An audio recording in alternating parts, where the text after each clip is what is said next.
All right, so now we're recording.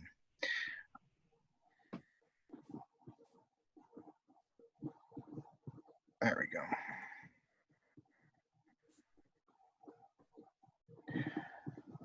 All right, so YouTube channel's up there. I posted a few videos last week that you might find useful in trying to solve some of the method of joints problems.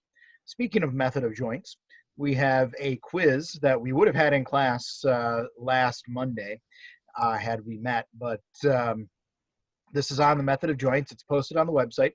We're going to try it out as kind of a take-home quiz. So you've got that on the website. It's due noon on Wednesday. You can send me, take a picture of your work, send it by email. It's easier by email than by text. That way I can mark it up. I can try and get it back to you with feedback. If I can get it by noon on Wednesday, I can grade it before class on Wednesday night. So that'll be for our quiz on method of joints. That's posted up on the website. So 12 noon Wednesday is what I'm looking for a due date on that. All right, so anyone have any questions off of the method of joints homework? Doesn't sound like it. So method of joints homework, I released the solutions for that last week. So so you've got that available. Make sure you check those over and also take a look at those videos if you're having trouble with method of joints. Tonight we're going to be looking at another method of truss analysis, what we call the method of sections. The method of sections, some of you will really like the method of sections. In fact, it's probably the preferred method for doing truss analysis because it's not quite as, I suppose it doesn't take as many steps in many cases as solving by method of joints. In method of joints, we'd find our reaction forces, and then we'd find unknown forces at one joint, kind of march our way across the truss, solving as we went. With a big truss, that was a problem because we ended up with a whole bunch of information we really didn't want. If we were only interested in a few truss members in the middle of the truss, solving by method of joints takes a long time.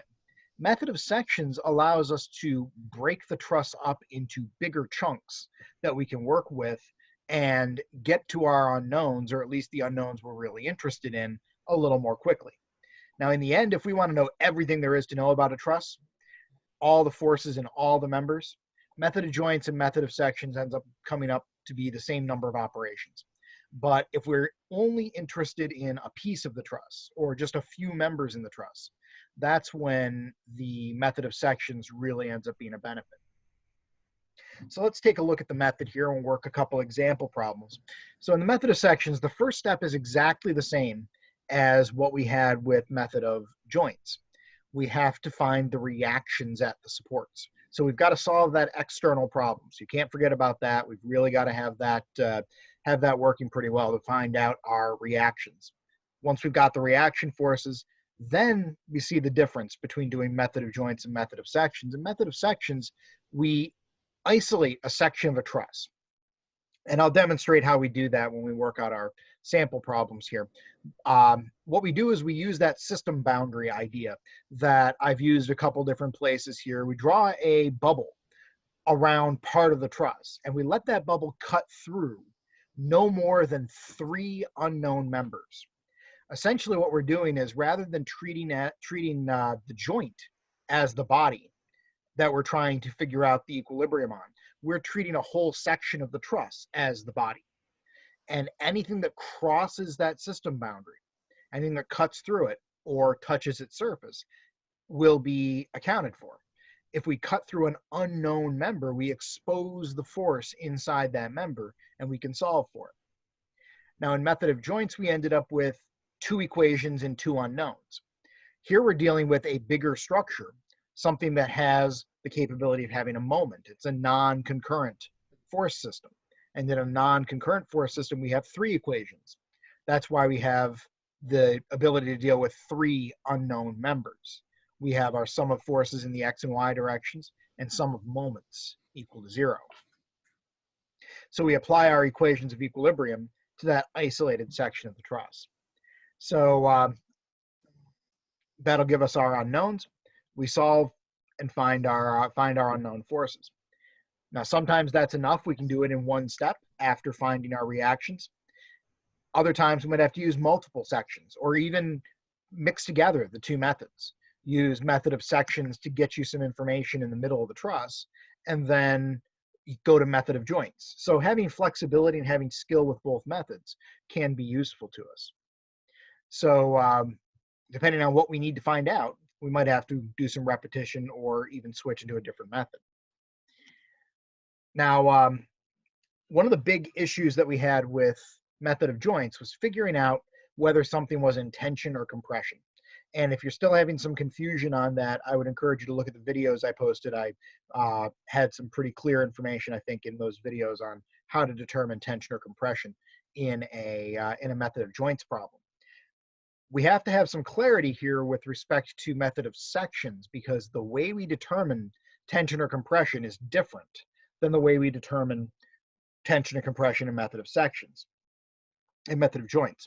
In method of sections, we are actually looking at the forces on the members. In method of joints, we were looking at the forces on the joints.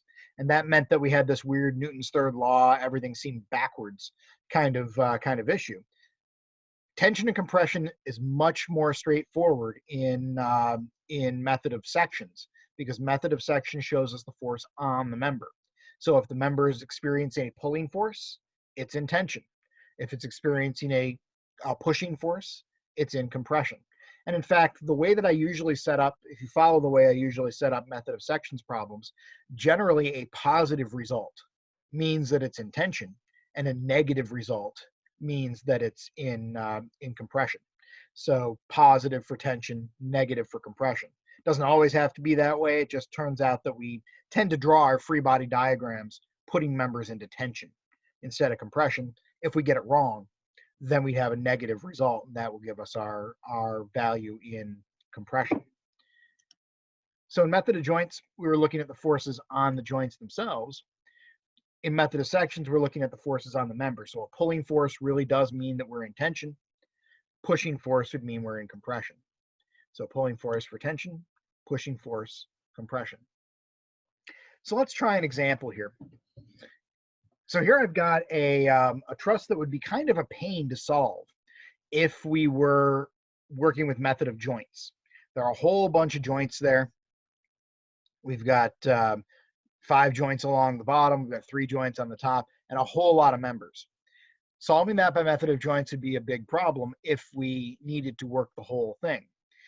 If we're only interested, though, in a few members, say, for example, here, member BC, member BG, and member GH. If we were solving this by method of joints, we would have to first figure out what's going on at joint A, then go to joint B, and then maybe go up to joint H. 3 separate problems. We can do it in one step here with method of sections. Oops. So let's see here. So first thing we have to do is figure out where what the reaction forces look like. So I didn't draw in the drawing here the supports, so I'll have to do that here. Let's try this here. So we'll have a pinned support here at A, and a roller support over here at E.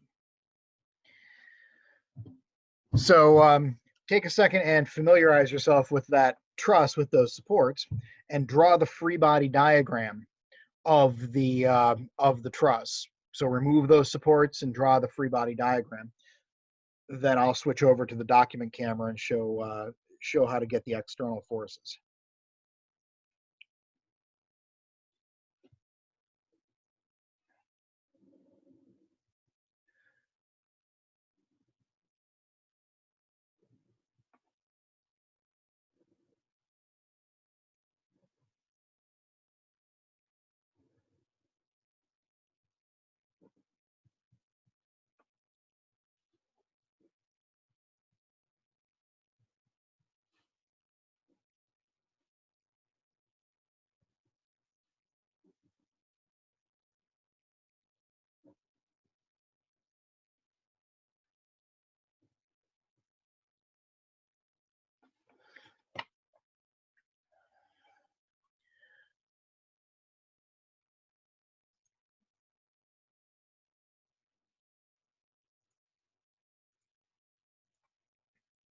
All right.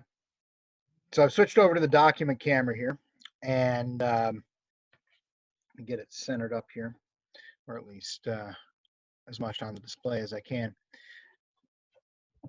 So there's our free body diagram for the external problem. I haven't bothered labeling in the dimensions or the letters for the joints, but you should have had here for your pinned support two forces, RAX and RAY, and for your roller support, REY.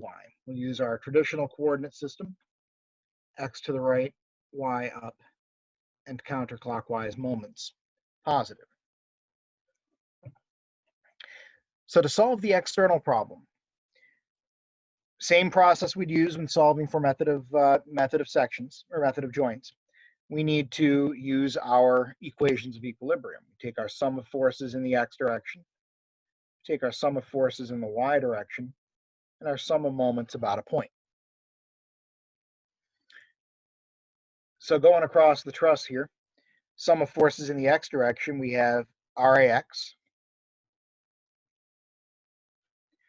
and really nothing else. There's nothing else in the x direction. So that immediately tells us RAX is 0. So there is no x direction reaction. In the y direction, we've got 3 applied forces. We've got 1,600 pounds over here, we've got 2,400 pounds there, and we've got 4,000 pounds there. And then we've got our reactions in the vertical direction. So we have a positive RAY, a positive REY. We have 1,600 pounds down, we have 2,400 pounds down, and we have 4,000 pounds down. And that sum has to equal 0 if we're in equilibrium. And if we put those numbers together, we have 1,600 and 2,400. That's going to give us 4,000. And we've got another 4,000. So that is a total of 8,000 pounds down. So that'll tell us here that RAY plus REY minus 8,000 would equal 0. So that's our y direction. And then we need our moment equation.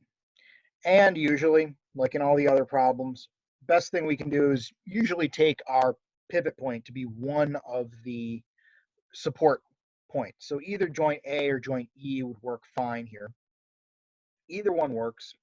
And since we tend to try to keep our pivot points on the left, we'll pick A here, but you get the same results with E. So we have our sum of forces, or sum of moments in the sum of moments about joint A.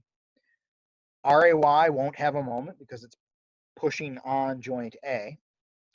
The 1,600 pound force, remember that finding the moments, we're looking at the line of action of the force versus how far away that line of action is from the pivot point. And according to our drawing here, that was 12 feet of distance.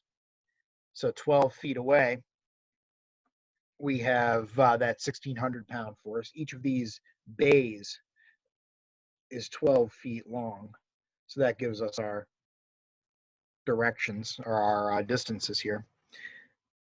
So the 1,600 pound force is 12 feet away. So I've got 12 times 1,600 there. That would tend to rotate everything clockwise, and clockwise moments are negative. So we have negative 12 times 1,600. The 4,000 pound force is 24 feet away. So we have 24 times 4,000, also clockwise, so negative. And then we have 2,400 pounds, 36 feet away. So we have 36 feet and 2,400 pounds, also negative. And then finally, we've got 48 feet times REY. Don't forget about that arm for our unknown force. And that would tend to rotate everything counterclockwise, so that's positive. Now, if we're in equilibrium, that sum has to equal 0. So crunching the numbers down a little bit here, we've got 12 times 1,600. That's 19,200. So we have negative 19,200. We have 24 times 4,000.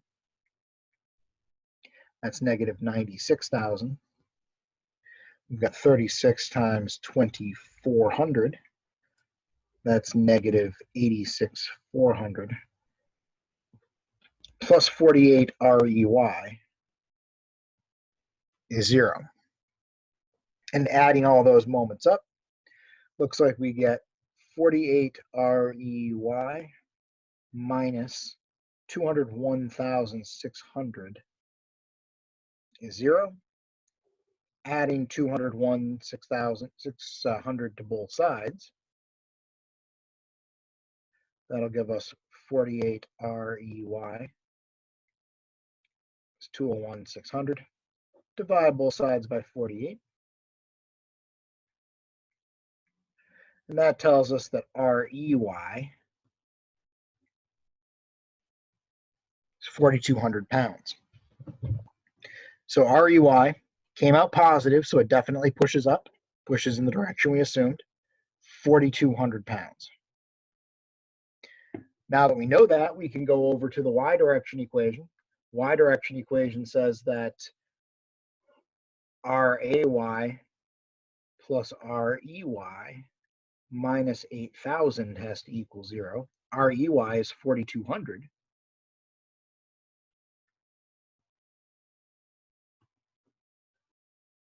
And so that gives us that RAY minus 38 or 3,200. No, I was right, 3,800 is 0. So RAY must equal 3,800 pounds. So RAY is 3,800 pounds. So there we've got our reactions. We've got RAX is 0. We've got RAY at 3,800 pounds and REY at 4,200 pounds. Not a bad idea to take a look at that truss and make sure that the reactions make sense. Look at how we've loaded that truss here. This 4,000 pounds, if it was acting alone, would split 2,000 and 2,000 on the supports. This 1,600 over here, that's going to load up A more. So that's where we get some of the extra beyond 2,000. Over here, we've got 2,400 pounds. We've got more load on the right side of this truss than we do on the left. So we should have more reaction on the right side than we do on the left. That's what's causing the 400-pound difference between RAY and REY. So there we've got our reaction forces solved for. Anyone have any questions on the reactions? All right, so here's where we really start the method of sections. So let me try and zoom in on this a little bit so we can get a little bit clearer picture of what's going on.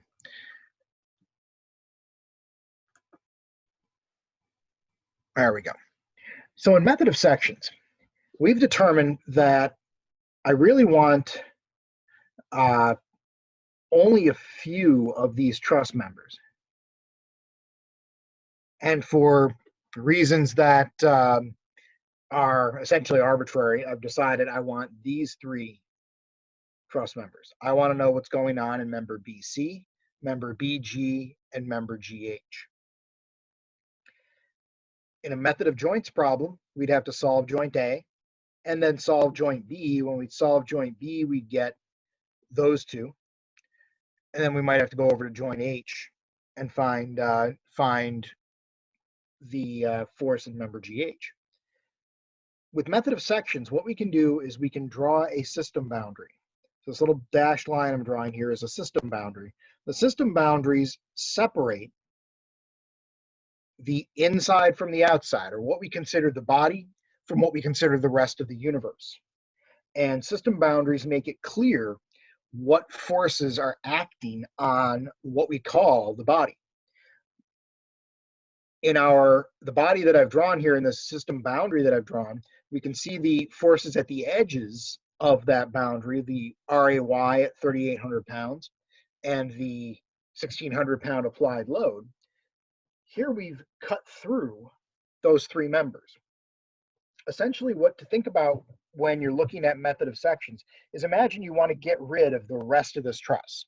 You want to delete it, but you don't want this part of the truss to collapse. So if I were to cut through member BC, at the instant that this part of member BC falls away, I'd better apply a force right there at that cut that is exactly the same as whatever the force was on member BC from the rest of the truss that we're cutting away.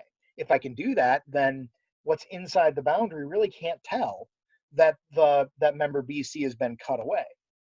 We can do the same thing here with BG. If I cut through BG, and at the instant that this piece falls away, I apply a force equal in size and direction to what previously was on member BG, the parts inside here wouldn't have any idea that the parts outside are gone. So here we've cut through these three members. We've removed this section of the truss. As long as at the instant we've cut through, we've replaced the physical parts of the truss that we removed with the forces they apply, we'll have a system that is still in equilibrium. Essentially, what this lets us do is draw a new free body diagram, and that new free body diagram is just going to be of the parts inside. So I'll draw that here, and then I'm going to have to copy it over to another sheet to clean it up. It's done rather cleanly in the notes, but unfortunately I'm not on my whiteboard, so I can't just draw it out or erase it. But here's what we've got. If we've cut through these three members, we've got those little stubs of those three members left behind.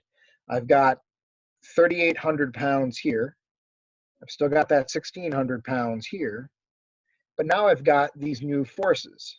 Right here at where we cut the boundary, or where we cut the member, if we apply the right force, in this case, the force in the member,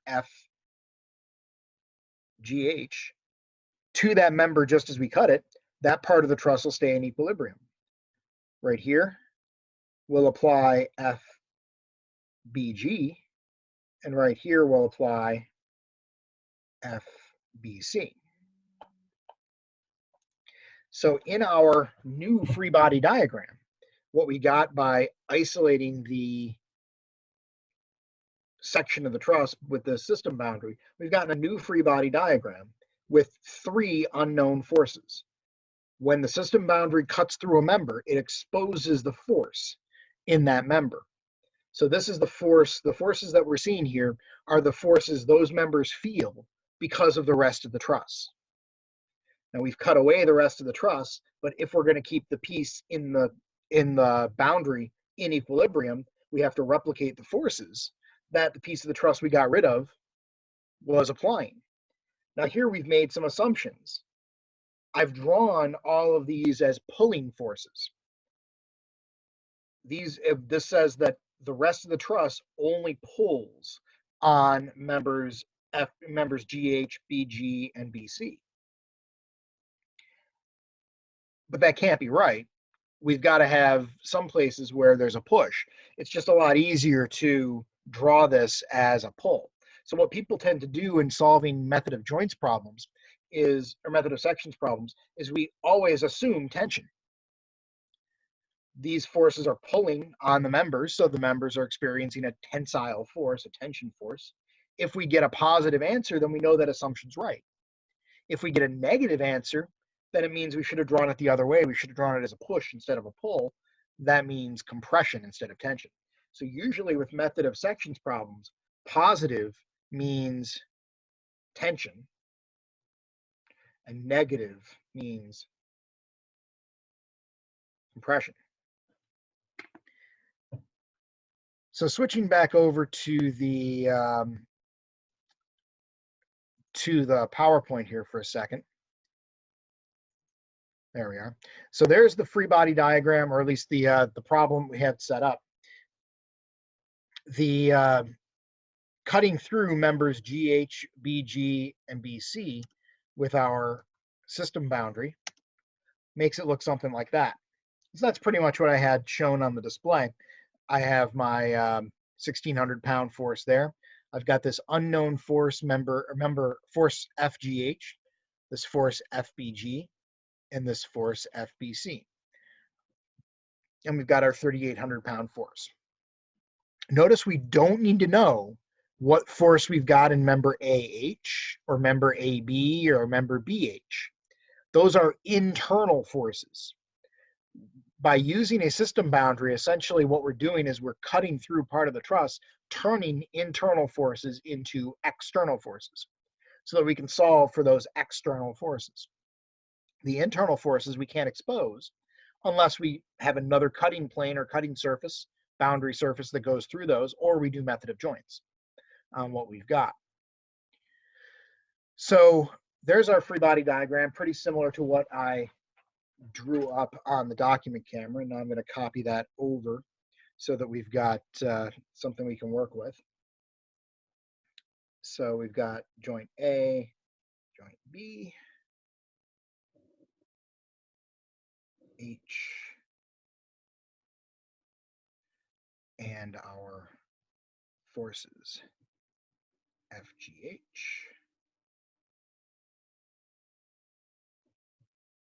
FBC, and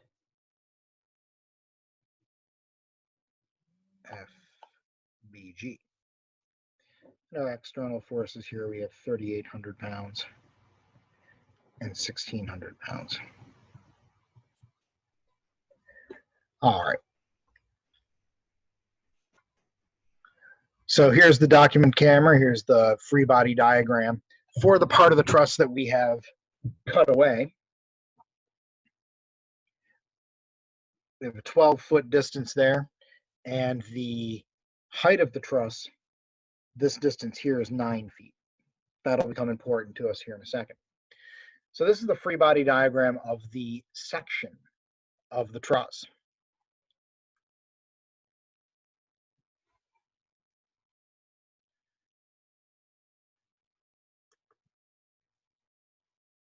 There we go. Now this is a non-concurrent force problem.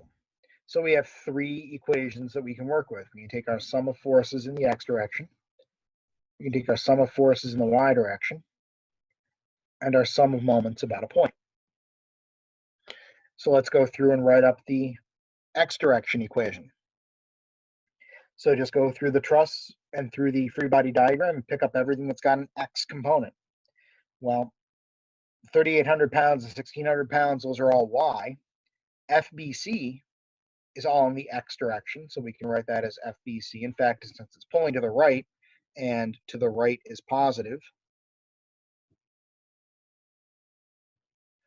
we can put that in as positive. We've got FGH pulling to the right. And then we're going to have a piece of FBC. FBC has got an angle to it, and we'll have to figure out what that angle is here in a second. But we're going to pick up a piece of that. We're going to pick up the adjacent piece, and the adjacent piece goes with cosine. So we're going to have some FBG cosine of some angle. That angle is the same as this angle. Since in the original drawing, go bring that back over here. The original drawing here, this angle, we've got 12 feet and 9 feet. We can do the inverse tangent to find this angle. So we have the inverse tangent of 9 over 12. So the angle, according to my calculator here, if we take the inverse tangent of 9 over 12, we get 36.870 degrees. So we're going to pick up the cosine of FBG. So cosine 36.870 degrees. Those are all the x direction forces. And in fact, that looks like a really bad equation. We have seen 1 or 2 unknowns in previous equations. Here we've got 3 unknowns in this one. But all that means is we're going to have to figure out 2 of them from the other 2 equations, and then we can find out the third once we know those. So our x direction forces add up to 0. Y direction, We've got 3,800 pounds pushing up.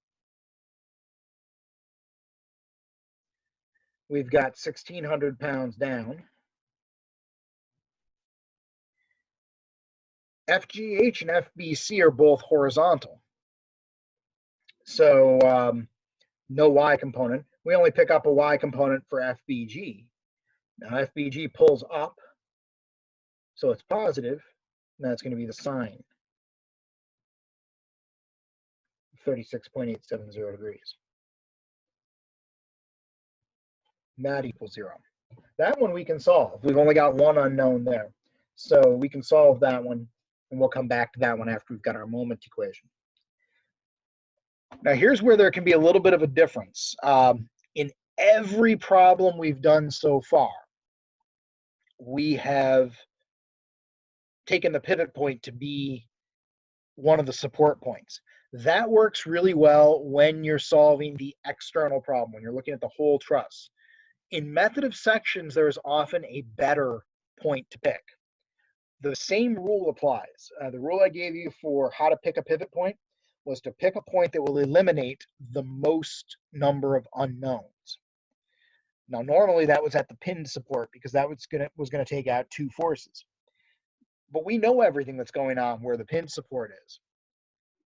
We have unknown forces here at joint B. If we picked joint A as our pivot point, let's look at what would happen anyway. If we picked our pivot point at A, member BC would not create a moment, but BG definitely would.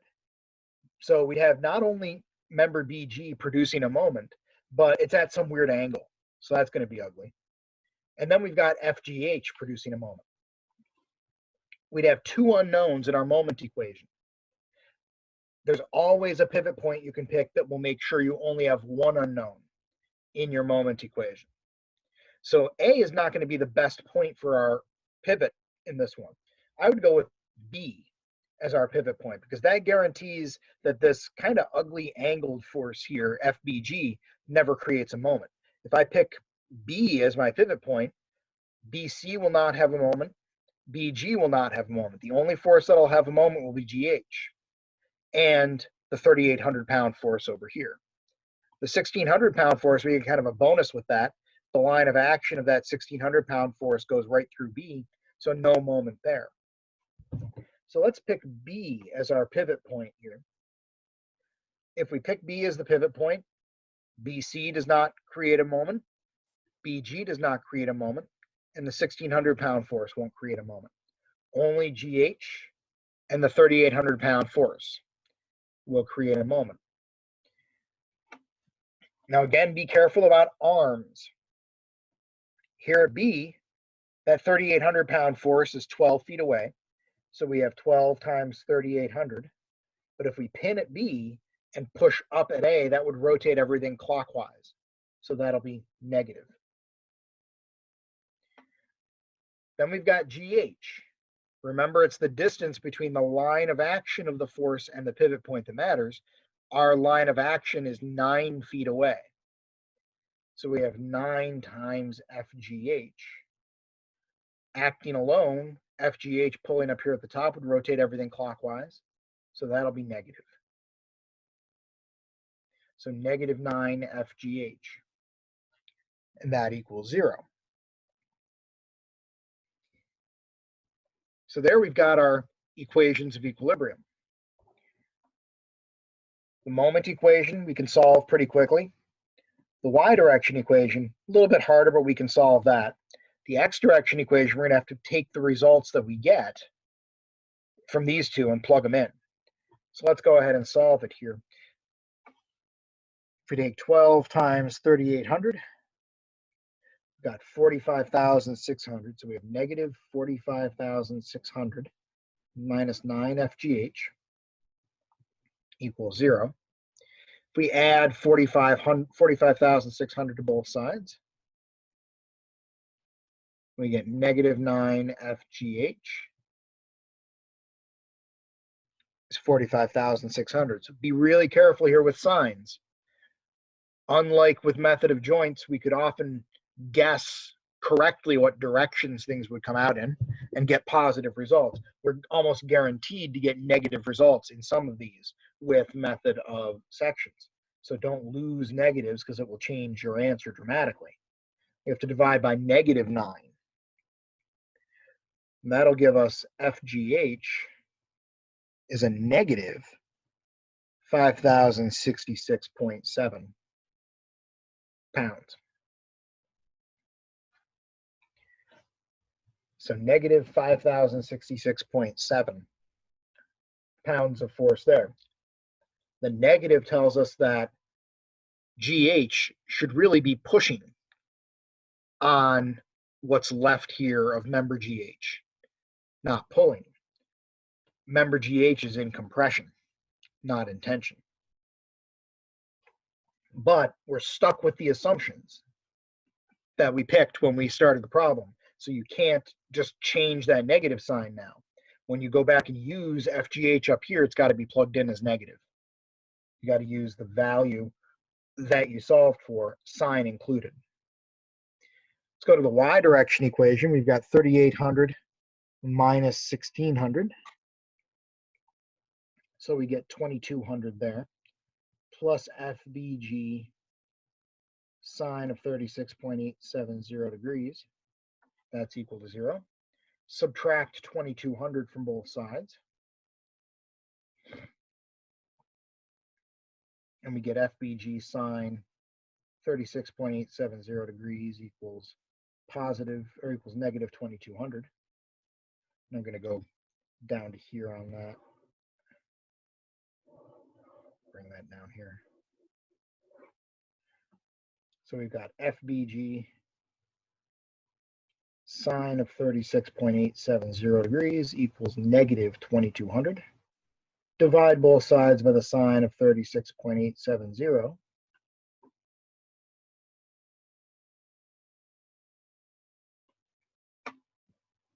And FBG comes out to be negative. So again, we end up with something that is in compression, not in tension.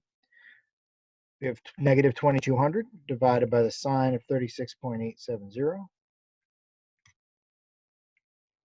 And that gives us 3666.7 pounds. So negative 3666.7 pounds. So that's member FBG. If we're tracking things with our table, we can certainly go over here and track what we've learned so far. We were looking for member BC, member BG, and member GH. We have our load, tension, and compression. Loads in pounds. Member BG carries a load of 3,666.7 pounds. Because it came out negative, we assumed tension. Negative means we had the opposite of our assumption.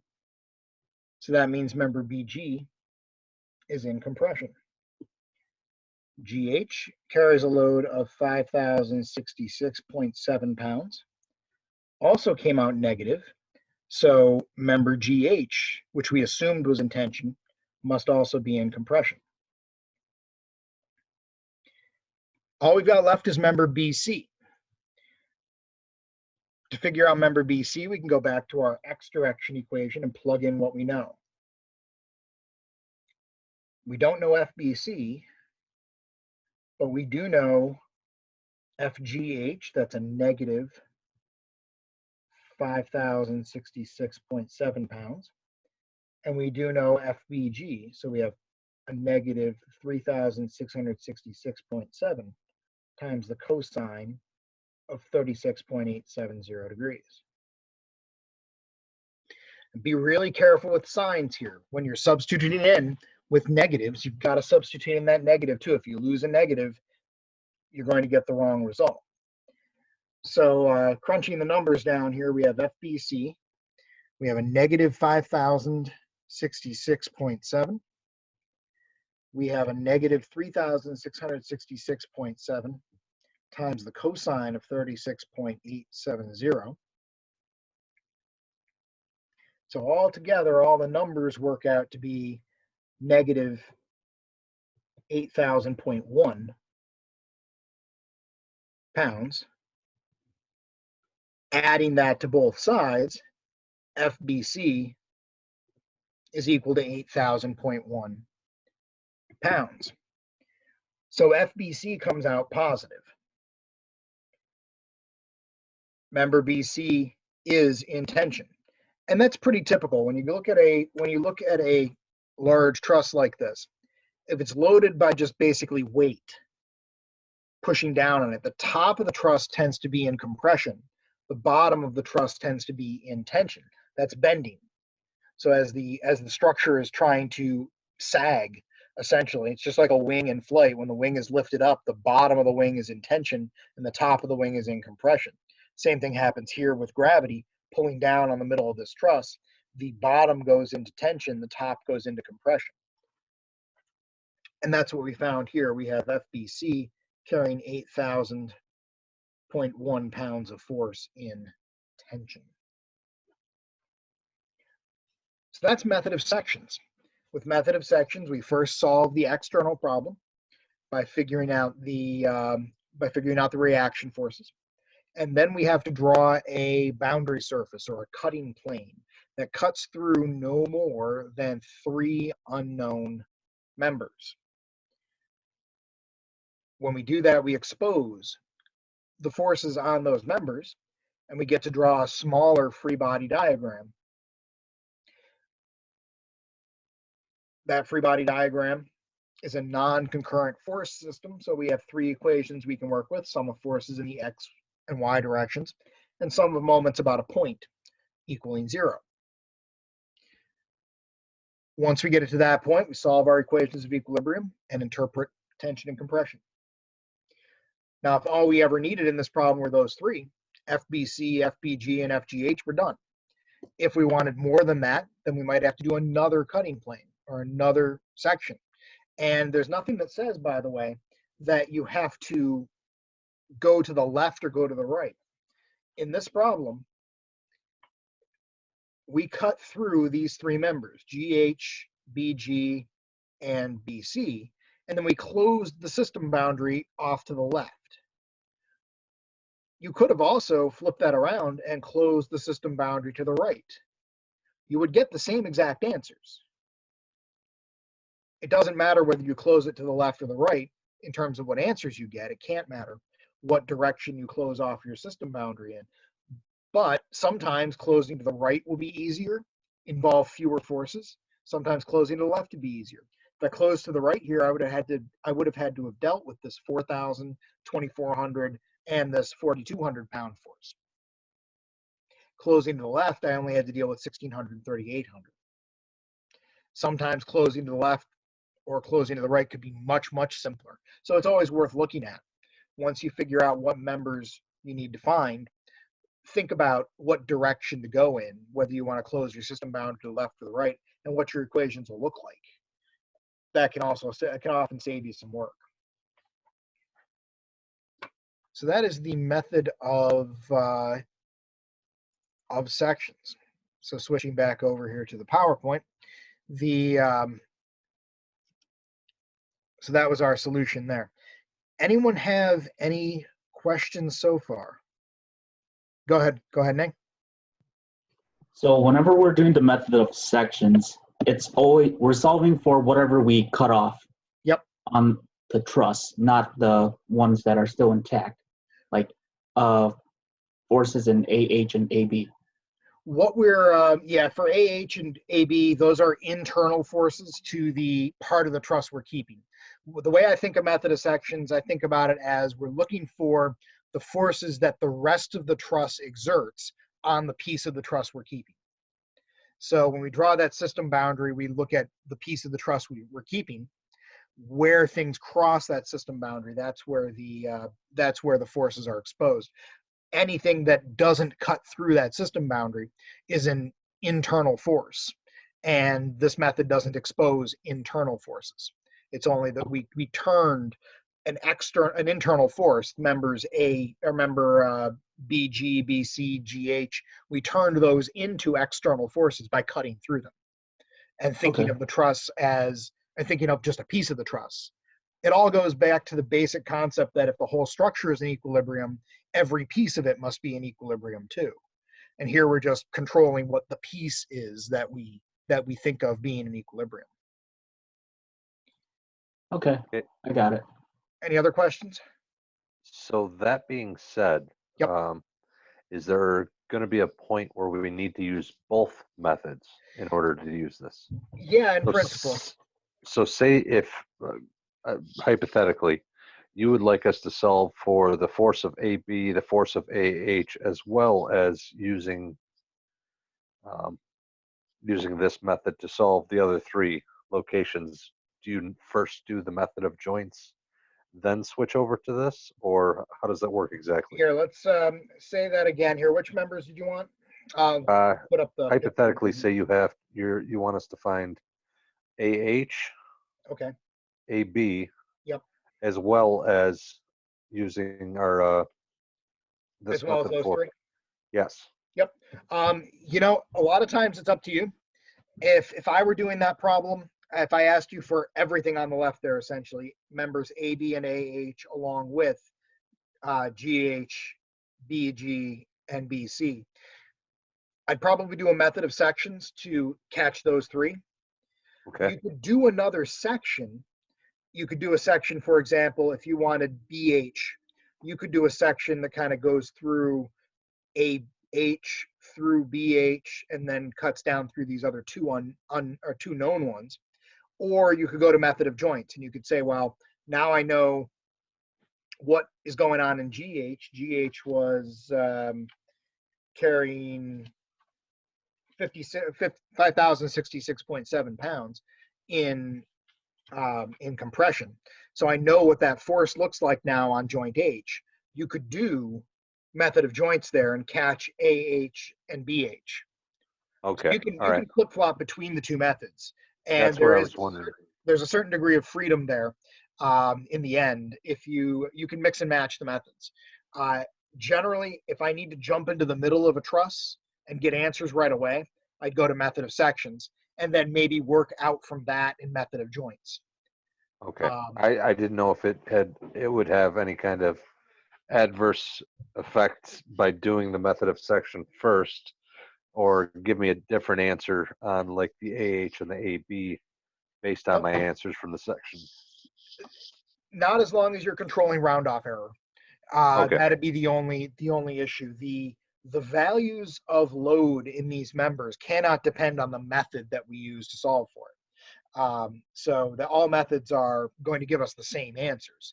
It's just a matter of round off error. Maybe one method you get the operations in a certain number of steps, but it takes more or less steps in a different method. So round off error is going to be a little different. But as long as you're keeping 2 sig figs more than what you need, then round off error should be fine.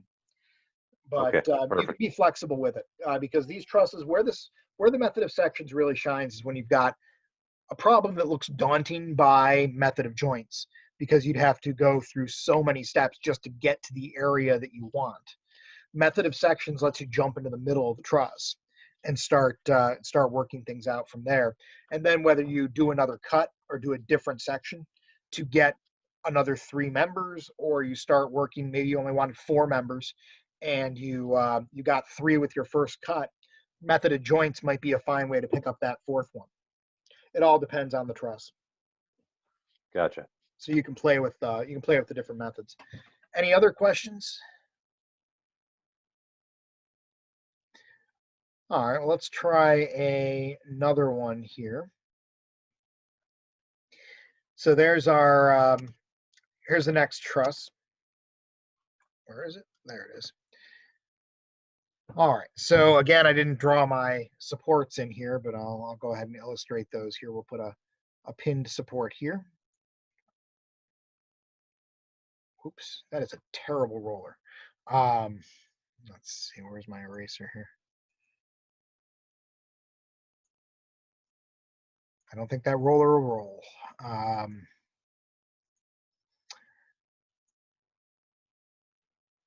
enough force, everything rolls. Yeah.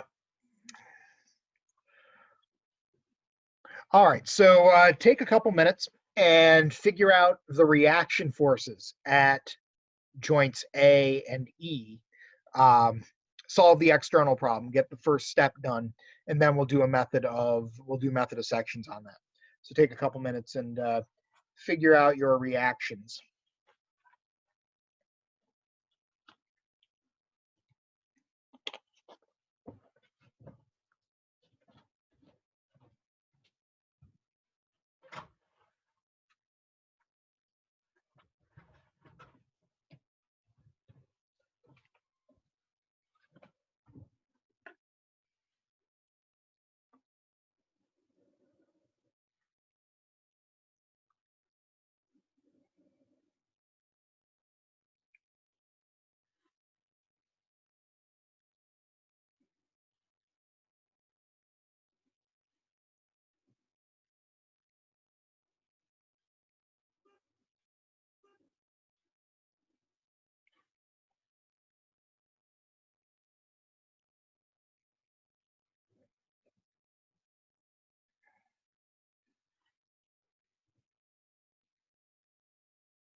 All right, so let's take a look here.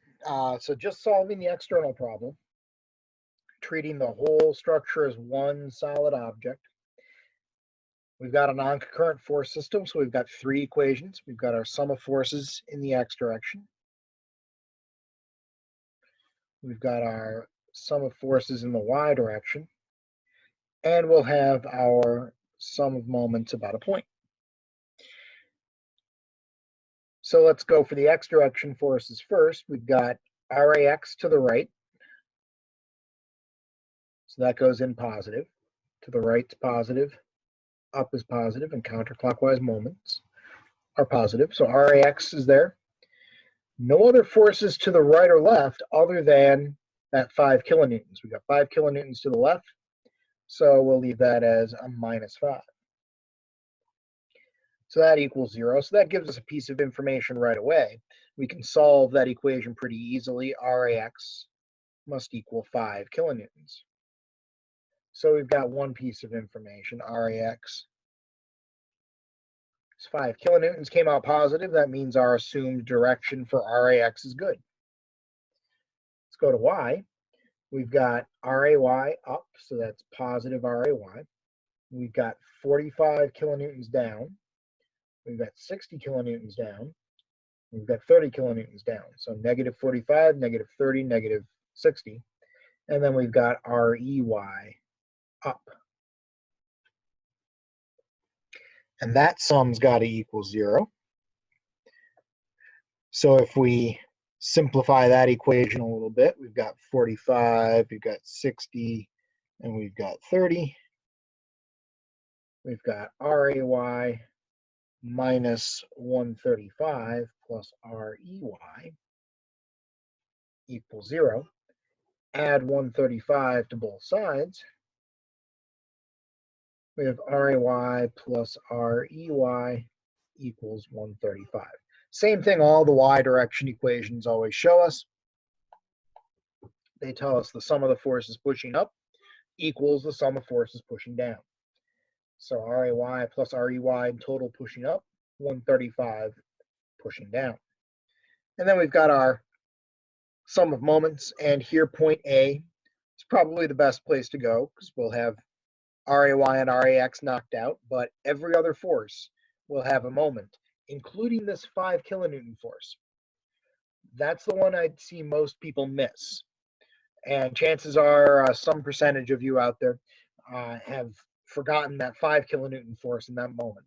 The moment equation, I always like to count up my terms before I write the equation down. Just look at how many forces are going to have moments. REY will, 5 kilonewtons will, 30, 60, 45, all those will. So I've got five forces that will create a moment. These other two, RAY and RAX, they won't because they push on the pivot point. Now, so if we pick A as our pivot point, we've got to have some dimensions here. And we had 4 meters for each bay. And this was 3 meters tall. So let's work with the 45 kilonewtons first. 4 meters away, so we have 4 times 45. Clockwise, so that's negative. Then we've got 8 times 60. 4 meters plus 4 meters. 60, also clockwise, so negative. We've got 30 and 12. We've got 12 feet away, or 12 meters away, times 30, also clockwise, so also negative. Then we've got that 5 kilonewton force. Be careful with the arm for the 5 kilonewton force. Remember that the arm is the distance between the line of action and the pivot point. The line of action for that 5 kilonewton force goes off like that. It's 3 meters away. So we have 3 times 5. That pushing there is going to create a counterclockwise moment. Counterclockwise moments are positive. So we have a positive 3 times 5 there. And then we've got REY at 16 meters away. So we have 16 REY. That's also counterclockwise, so it'll be positive. So those are the terms in our moment equation. 5 of them, 1 for each of the forces that we know, and 1 for our one unknown force. And that sum's got to equal 0. So if we run the numbers on it, and I'll try to do that a little more slowly here to make sure that we have everyone following along. I've got negative 180. We've got a negative 480. Got a negative 360. Positive 15. And then a positive 16 REY. Now putting the numbers together, oops, 360. We've got negative 1005 plus 16 REY equals 0.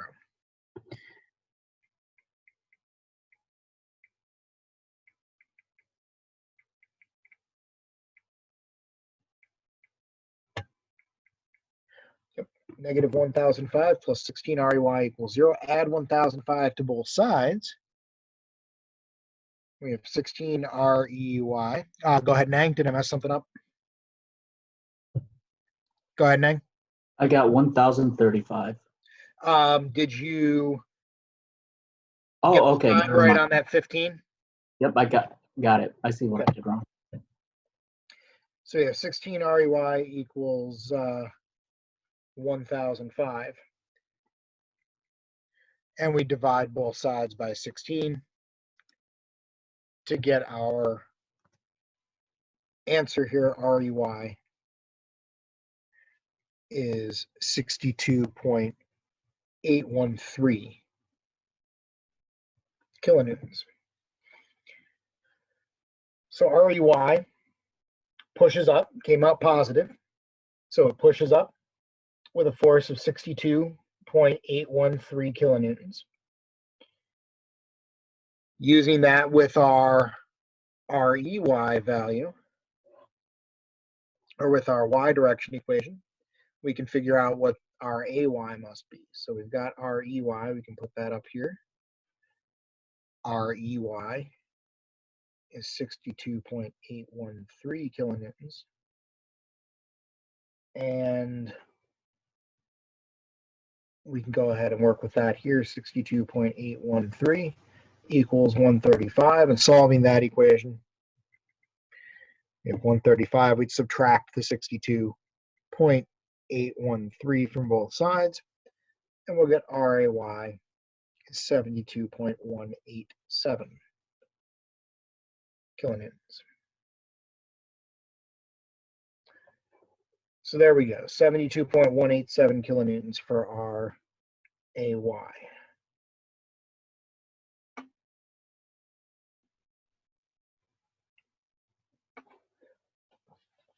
Now, again, take a look at the truss, make sure those values make sense.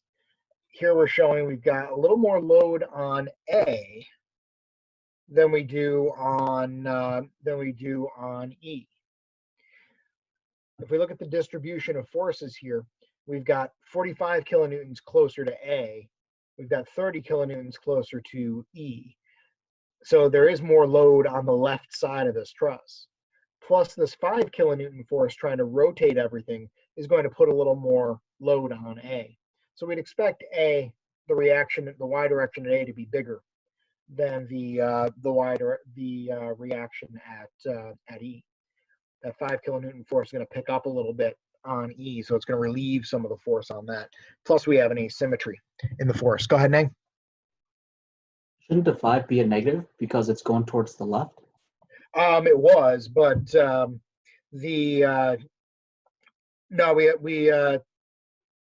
it was in our equation here. We had RAX Okay. minus 5 kilonewtons, and then it came out positive. The X direction reaction at A has to be to the right because that 5 kilonewtons is to the left. So the 5 kilonewtons is pushing to the left. The reaction at A that we solved for must be pushing to the right. So it came out right. That RAX came out positive 5 kilonewtons means that we assumed the right direction here for RAX, at least in my free body diagram. I drew RAX to the right, and that was the correct direction because something's got to be pushing to the right over here to counteract the push to the left over here. All right. All right. Yep. Now, if you assumed, if you drew it to the left, if you drew your RAX to the left, then it would be then you would have gotten a negative answer here, and that would have just told you you had the wrong assumption. Any other questions on our external problem? Getting those reaction forces. So again, that's the first step in the solution of these problems. So you got to get that part right. Let's go ahead and do the section here. And the section I'm going to take I want to find out what's going on here at members GH, CG, CD, and member CH. So here I want 4 members out of this one. We can't get 4 members in one step. Just like we couldn't get more than 2 members in one step in method of joints. We can only get 3 at a time, and only 3 that we can cut through. So with this laid out that way, the way that I would go is I would cut through these 3 first, through GH, CG, and CD, and then I'd close the system boundary one way or the other. I'm either going to close to the left or the right. If I close to the right, I'm going to deal with these 3 external forces, REY, 5 kilonewtons and 30 kilonewtons. If I close to the left, I'm going to actually deal with 4 forces, 60 kilonewtons, 45, RAX, and RAY. So I think in this one, closing to the right is a little bit simpler. So what I'm going to do here is close to the right, and I'm going to draw my system boundary around like that. So I'm going to keep this part of the truss. Everything that's shaded in there, that's what I'm going to keep. I'm going to cut away the rest. Now that's not going to get me member CH. I'm going to have to deal with that later. But this one cut through the truss and just keeping this left-hand portion or this right-hand portion of the truss, that's going to expose 3 unknown forces, those 3 right there. Members GH, member CG, and member CD. So let's draw out the free body diagram for that. So first I'll draw the piece of the truss we're keeping.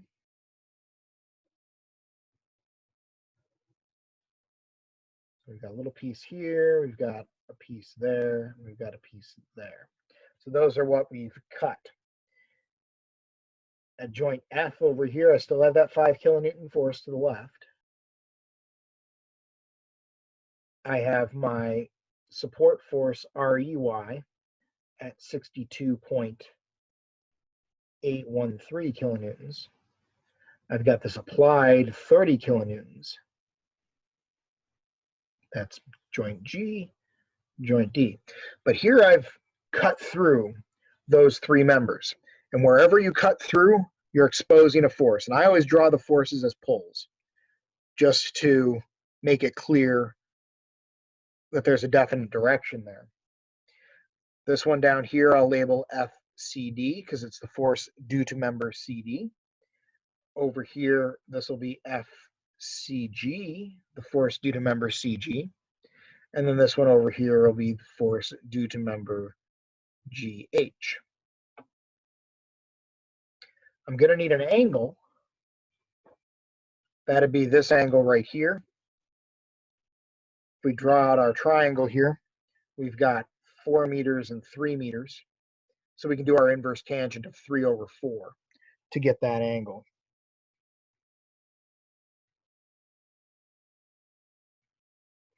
And that's 36.870.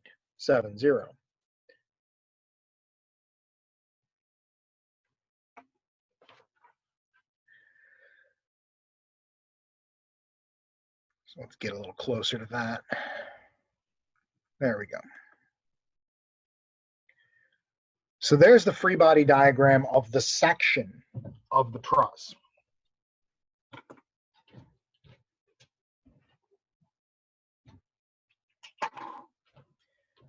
Now, since this is a non-concurrent force system, we have 3 equations we can work with. We can take our sum of forces in the x direction, sum of forces in the y direction, and sum of moments about a point.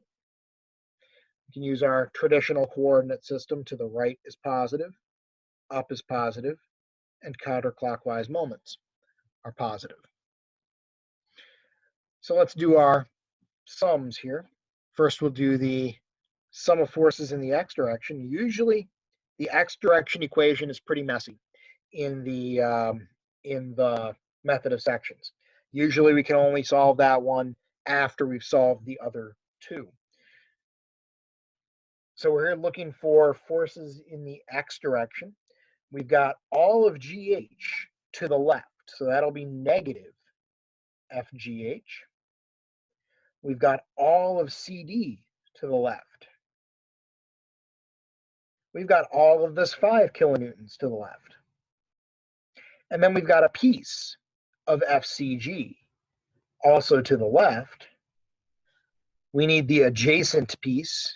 The adjacent piece goes with cosine. So cosine 36.870. No other forces in the x direction. Got all of them here, 1, 2, 3, and 4. And pretty ugly x direction equation. 3 unknowns in it.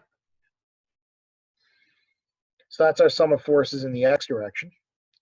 Sum of forces in the y direction.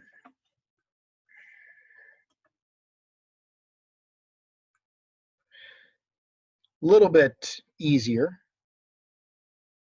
Sum of forces in the y direction, we've got that 62.813 pushing up.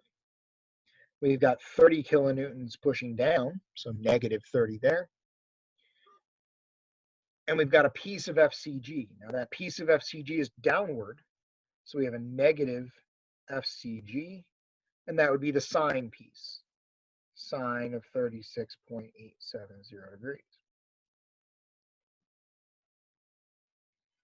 So that works. 3 terms in our y direction, 1, 2, and 3. Then we have our moment equation. Now, this is the one, if you're going to be really careful about one of the equations to set up, it's the moment equation. Make sure you really get that one right, because this can make or break the problem. Picking the right pivot point.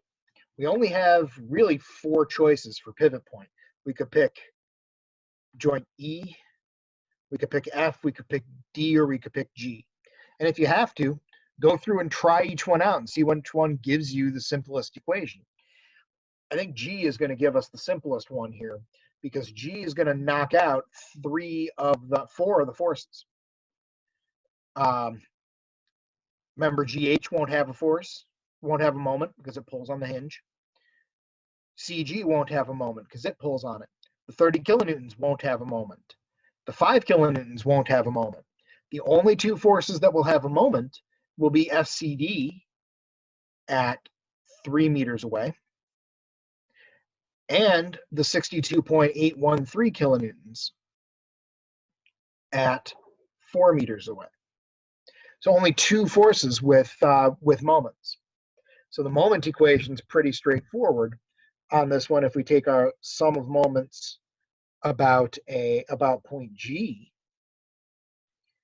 no moment from GH, no moment from CG, no moment from the 30 kilonewtons, no moment from the 5 kilonewtons. We only get a moment from the 62.813 and FCD. So we have 62.813, that's 4 meters away. The line of action's 4 meters away. So we'll have a 4 there, 4 times that. And that would tend to rotate everything counterclockwise. If we pin at G, push up at E, that'll rotate everything counterclockwise, and counterclockwise moments are positive. And then we have member CD's force. From our pivot point here, the line of action's horizontal, it's 3 meters away. Pinning at G and pulling at D will cause a clockwise moment. Clockwise moments are negative. So those are the only 2 forces that generate moments. So there's our set of equations. Sliding it up here so we can get it all on the page. Those are our equations. So we can solve the moment equation. Usually the moment equation is the easiest one to solve. If we run the numbers down here, we get 4 times 62.813. So we get 251.25 minus 3 FCD is equal to 0. I would probably add 3 FCD to both sides.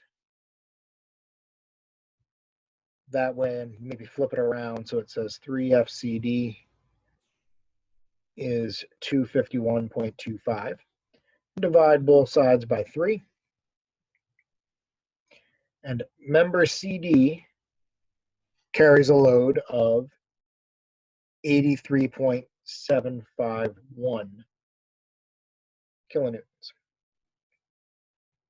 So member CD came out positive. That means our assumed direction up here in our free body diagram is correct. Member CD does experience a pulling force. And pulling forces mean tension in method of sections. So member CD carries 83.751 kilonewtons. That's in tension. So if we go over to another sheet here, we'll tabulate our results. We've got tension and compression. We've got our load in kilonewtons. And we had 4 members we were after. We were after members CD, CG, GH, and member CH. And now we've got one of those down. We've got member CD carries 83.751. So 83.751 kilonewtons in tension. So we've got our table partially filled out here. Now that we know member CD is 83.751, we'll be able to use that in our x direction equation. We need a little more information before we can go to the x direction equation. We need to figure out our value for FCG. A little bit harder than figuring out the value for FCD. A little more, little uglier numbers, I suppose, but basically the same. If we crunch the numbers down here, we've got 32.813 minus FCG times the sine of 36.870. If we add FCG sine to both sides, we'll end up with 32.813 equals FCG sine 36.870. We can divide both sides by that sine.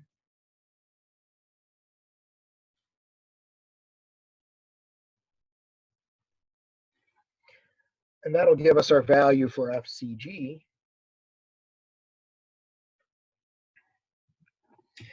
We have 32.813 divided by the sine of 36.870.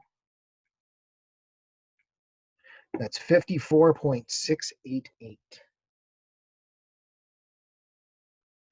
kilonewtons. Now notice that also came out positive. Member CG is being pulled on by the rest of the truss. Member CG is in tension. Positive results, if you draw your free body diagram with the arrows pointing outward from the piece of the truss you're keeping, you're assuming tension. Positive results mean our assumption is correct. So we have member CG in tension. So member CG carries 54.688 kilonewtons of force in tension. So now we've got those two values. We've got FCG and FCD. Now we can go and solve our x direction equation. So be very careful when working, especially with signed results. Make sure that we've plugged everything in correctly. We've got negative FGH minus whatever the value is for FCD. So FCD was 83.751 minus 5 for that 5 kilonewtons pointing to the left. Then we have minus FCG, so that's 54.688 times the cosine of 36.870. So a whole bunch of numbers to work out. If we crunch the numbers down here, we'll have negative FGH. Then we got 83.751 negative. Subtracting off 5, and then subtracting off 54.688 times the cosine of 36.870. So that gives me negative 132.50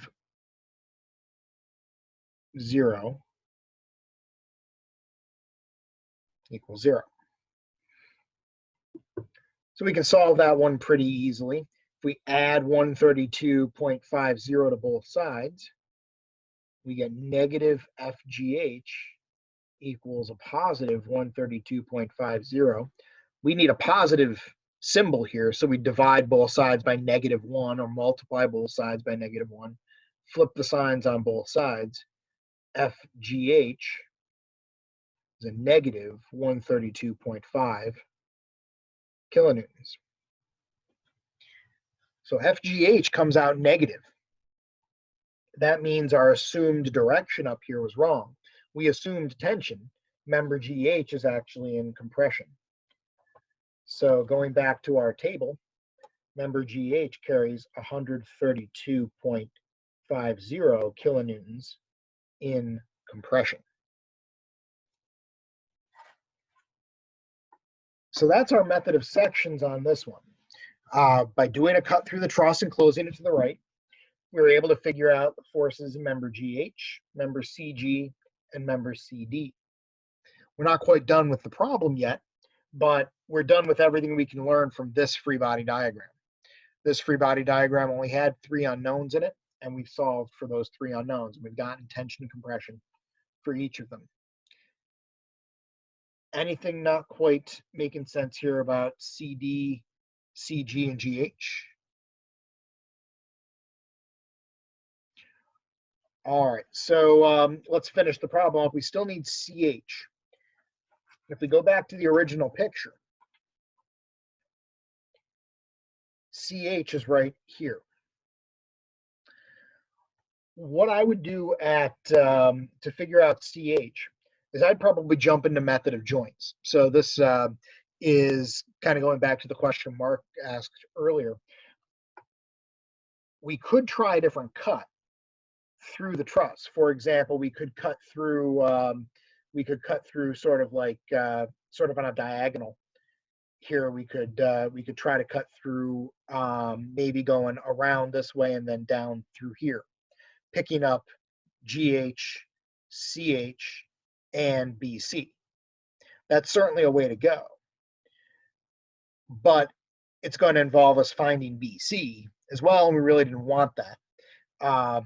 Either method, most often when you've got more than 3 unknowns to find and you can't do a single cut to catch all of them, you're going to end up solving for values you really didn't need anyway, but that are needed to get the information you want.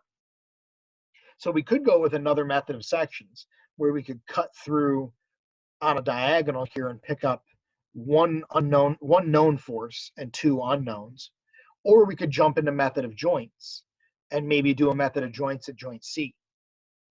Could also do a method of joints at joint H, but C is a little simpler because C has, well, both of them are pretty much the same in terms of difficulty. You've got 4 forces to deal with at H, the 60 kilonewtons, and 3 member forces. At C, you've got 4 forces also. Either way really would work fine. So let's go with, I think H is going to look slightly cleaner here. So I'm going to, I think I'm going to go for, actually, no, we can't do H now that I think about it, because we only can have 2 unknowns to work with method of joints. We'd have 3 unknowns with HI, BH, and CH. So we can really only work C. C will have 2 unknowns on it, those 2 right there, BC and CH. We know everything else attached to it. So let's set up a method of joints just to show you how you can mix the two methods together. So let's draw a free body diagram of joint C. So there's joint C. We've got two forces that we know and two forces that we don't. We have member, so let's draw in what we know first, and then we can make reasonable guesses as to the directions of what we don't know. So let's do member CD first. Member CD carried a force in tension. And remember what tension looks like. This is the big difficulty with mixing these two methods together. You've got to remember what tension looks like and what compression looks like from each perspective. In method of joints, tension looked like a force that pulled the joints in toward the middle of the member. Member CD is off to the right of joint C. Member CD is in tension, so it's going to pull joint C to the right. So that's the 83.751 kilonewtons that we had from member CD.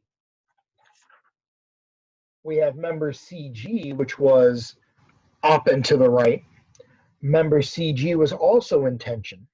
So member CG is pulling joint C up and to the right with a force of 54.688 kilonewtons. And now we've got our two unknown forces. We've got member CH and we've got member BC. Well, I think it only makes sense that BC should be to the left here. And then that means that member CH would have to be pushing down.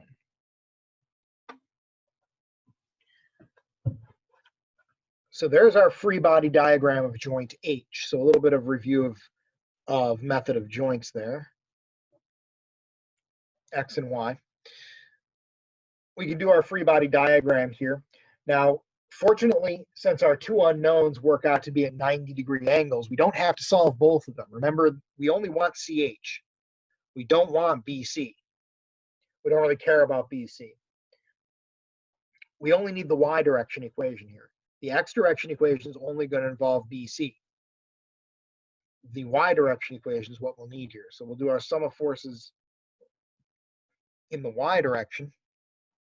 We've got a negative FCH. And then we're going to have a piece of this 54.688 kilonewton force. We've already got the angle. That's 36.870 degrees. It's the same angle we had from earlier in the problem. All the truss members make the same angle to horizontal. So we're going to pick up a piece of that upward. It's the vertical piece, opposite side, so it's sine. So we have 54.688 sine 36.870 degrees. And that's equal to 0. I would probably add FCH to both sides here just so I can get FCH equals a positive value, 54.688 sine 36.870.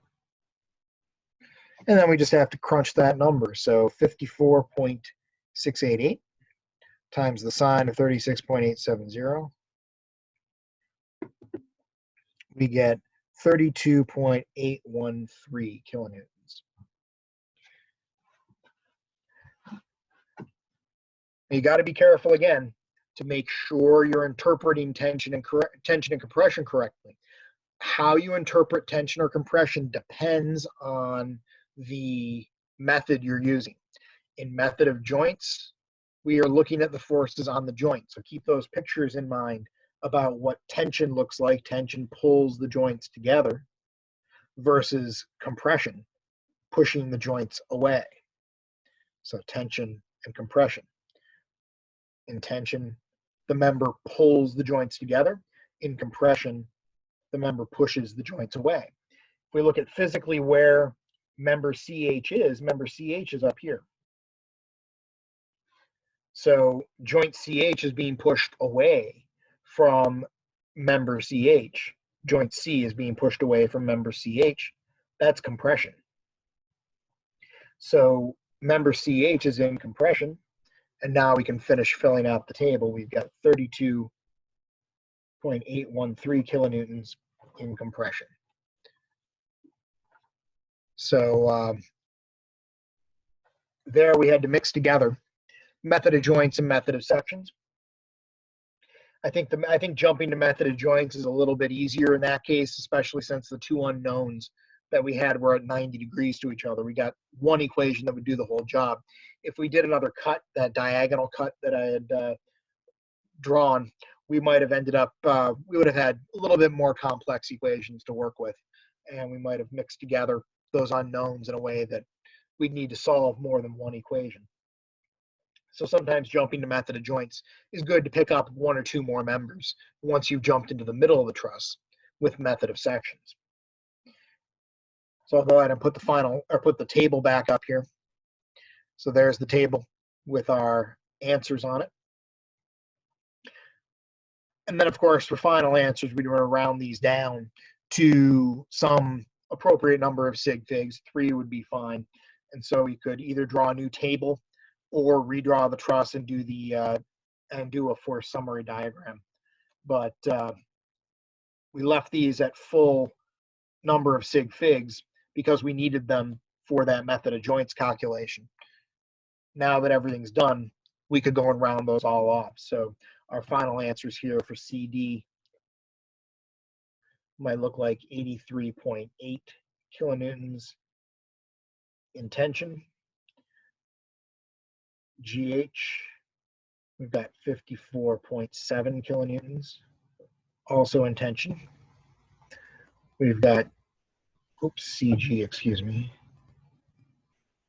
We've got GH at 133 kilonewtons in compression, and we've got CH at 32.8 kilonewtons, also in compression. All right, so that's method of sections. So 2 problems there in method of sections. Anyone have any questions on this problem?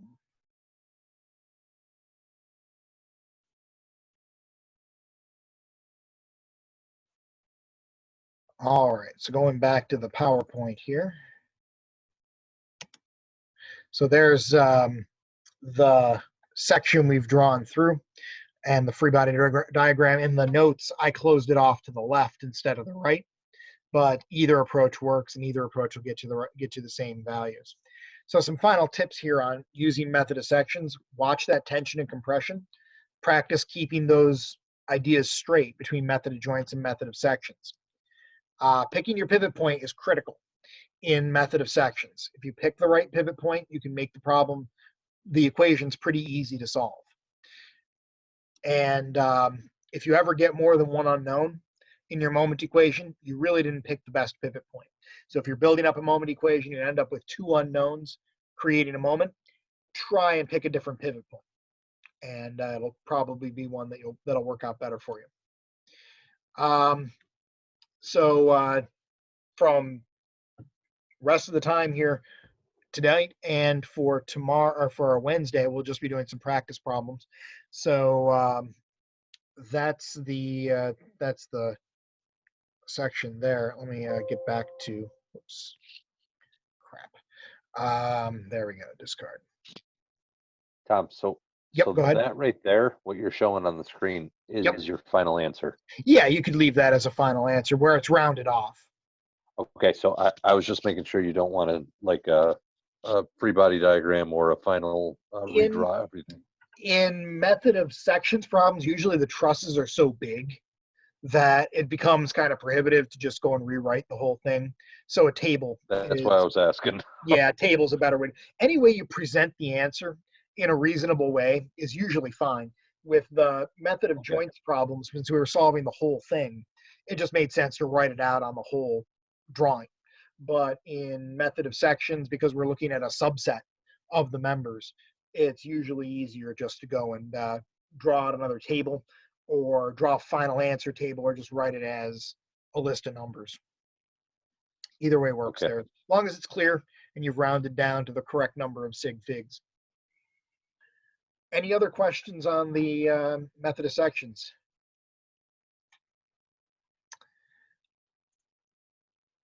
All right, so I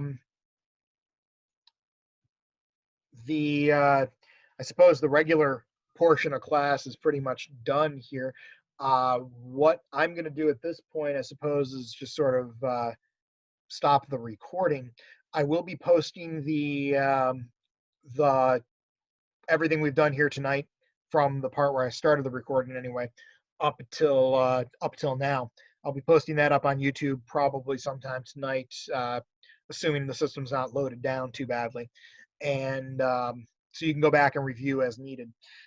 The remainder of the time here tonight, since we do have until basically 7:20 allocated, I'll be putting up a couple of sample problems. I'll just draw a couple of sample problems on the paper here, and you can try and work them out. And I can give you feedback on your process. If everyone has, if you're going to work on it here tonight, if you got a camera or something like that, you can show me what you're working on. I can give you some feedback on where you are or answer questions as they come up. But I'll end the official recording portion of the class now.